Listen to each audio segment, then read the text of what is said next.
Good afternoon, everybody, and welcome to review. Well, little afternoon. I'm gonna call it a little afternoonish, eveningish to talk about This Monster Wants to Eat Me, episode 2. Now, I have to put the light on for this because one, this is a depressing Yuri anime that I've never seen.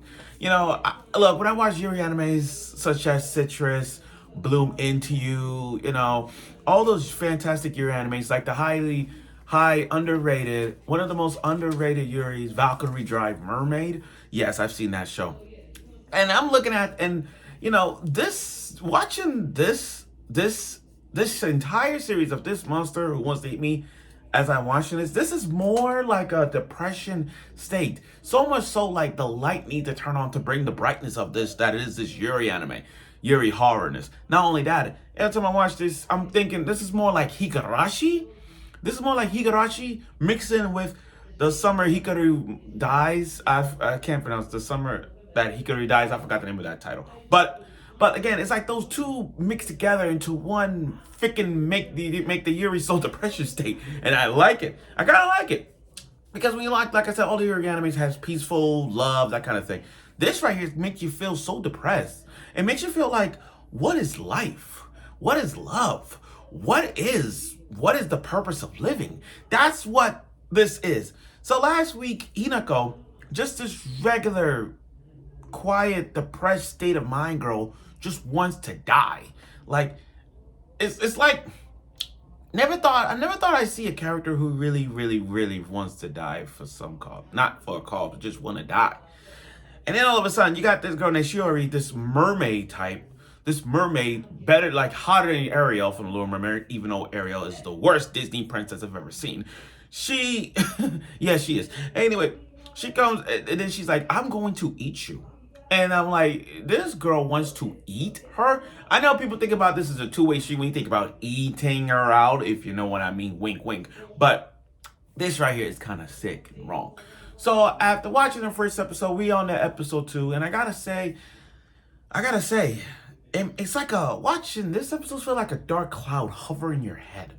It's so like, I don't know if it make you wonder, does Hinako needs help or does she not? Well, if there's one thing for sure, one thing for damn sure, she really wants to die.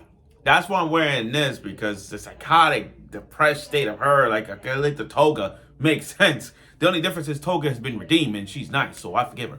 So without further ado, let's get right to the review of This Monster Wants to Eat Me, episode 2. Okay, so Hinako and Shiori's relationship is really like, as the Yuri-ness of the chemistry that these two have is so baffled. Hinako, we're getting more and more of her in this episode. We're getting more and more of her somewhat of a backstory. Like, there are moments in this episode where she put her hands up and seen the fire and all that stuff. I'm really curious about how her parents and her brother died. I mean, they only showed us a photo of her with her family, and that's all we need to know. But we need to know more and more about it, like the accident. We need to know what happened in this accident. I think, look, I got a hypothesis. I never read it, but I got a hypothesis. I got a feeling Shiori was the one behind her parents' killings. I don't know. Maybe that's the source. I could be wrong, but I think, or anybody, or any type of monster could have killed her. I don't know. But we need to know how she died. We gotta know how they died. But Hinako's character just showed me that she doesn't care. She just wanted to die. Like, at that moment when Shiori saved her, she's like, you could have just eat me. Just kill me off. It's like one of those things. It's like, in real life, this is what people are suffering from, like, I'm sick of living. Please, just kill me, please. Those kind of suffering. It's like one of those, like, those hotline calls when you call for suicide calls. It's those kind of things.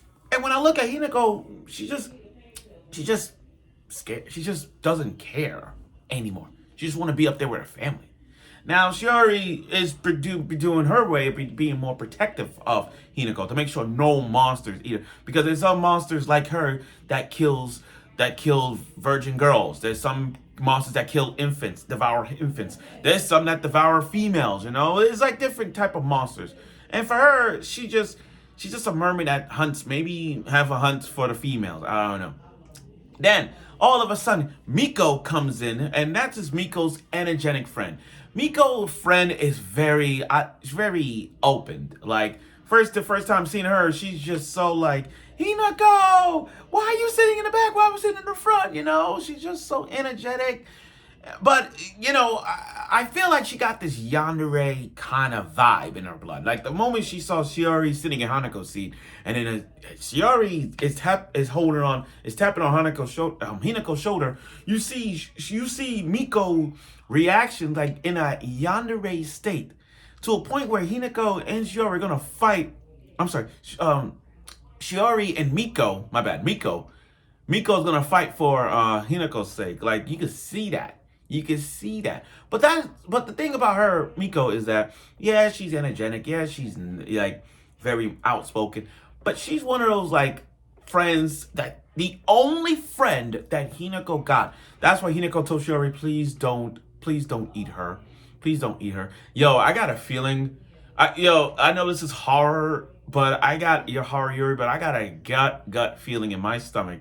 Miko's gonna find the truth about Shiori, and Shiori is gonna eat Miko up. I got a gut feeling this might happen for a horror like this. I like Miko. There's not one bad thing I say about Miko yet, and I say yet because I wonder how her parents died. I don't know, but that's it. But that's the only friend that she had, because every time, one thing we know about Hinako when she brought Miko is that she was my friend since the accident.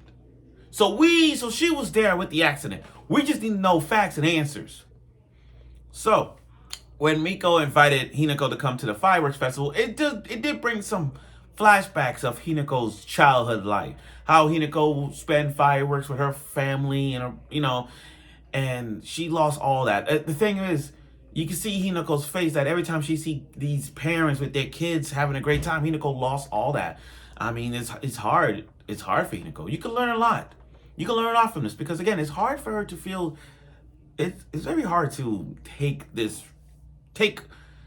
everything you had a grain of salt and just throw it out the way, and for her to just for her to see all this is just like, she really doesn't care right now. She wants to be with her family up there, and that's sad for her. But again, Miko invited Hinako to come to the fireworks festival, but she didn't want to go. But Shiori invited Hinako to the fireworks. Now, and she wants her to invite her. She's like, you gotta come with me, it'll be fun, That it's like, oh my God, this is where the Uranus comes in play, guys. This is where the Uranus comes in play. Remember, Hinako rejected Miko's offer, but she's gonna accept Shiori's offer. I tell you right now, something big is gonna happen, and I don't know if Miko. I think Miko's gonna go to that yandere phase. I got a gut feeling she's going to go in that yandere phase. I mean, this is one of these gut throats, like, love triangles that is going to happen. Oh, my God. And I don't know. Maybe there's going to be some monsters coming out next week. I don't know. But for a show like this, to understand just how dark and depressed this Yuri anime is, it just opens up to the world of, like, of a human life. Is human life worth it? Do you want to, it's like, how do I say this respectfully, in a way? In Hinako's case, it's like, if you approach it to Hinako, it's like, do you want to live or do you want to die? That's what Hinako is facing. But the way she's in this state, she just want to be eaten. She just does not give a shit about the world. But Miko is her only friend, her best friend.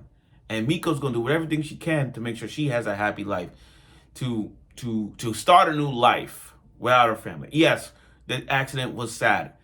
I get that. But I still want to know what made Hinako what it is. Like, what transpired through all this. There could be a lot of hypotheses around this, but we're going to wait to see. But overall, though, this episode was great. I mean, the opening and the ending visuals was amazing. I love it. It kind of brought in that Higurashi vibe. That it kind of looked like Higurashi opening and ending so dark and twisted with the Yuri loveness that it is.